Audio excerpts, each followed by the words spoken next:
Selamun Aleyküm. Aleyküm selam. İyisin inşallah. Peygamber Aleyhisselatü Vesselam'ın kutlu doğum etkinliğine sizi davet ediyoruz sizinle inşallah. Pazar günü saat 1'de inşallah etkinliğimiz başlayacak. Fayda ve sırat olsun. İnşallah faydalanırız sizler inşallah. Allah hoş geldiniz.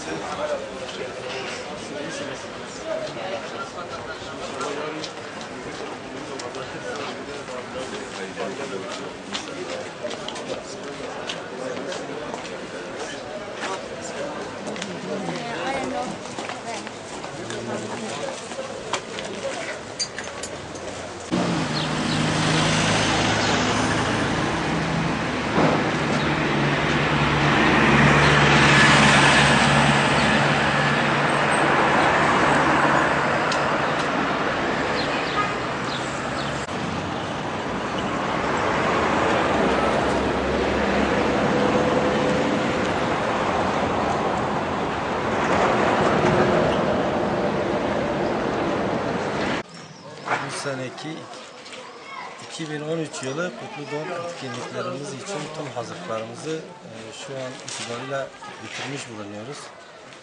Bu sene diğer senelerden farklı olarak sesli anons da inşallah yapacağız.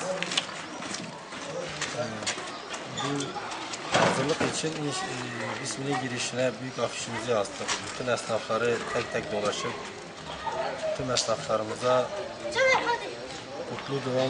tüm esnaflarımızı kutlu doğuma davet için onlara davetiye verdik. Ondan sonra yani yarınki yapılacak kutlu doğum etkinliğimiz için tüm hazırlıklarımız şu anda bitmiş. Bütün kardeşlerimizi o alana bekliyoruz inşallah.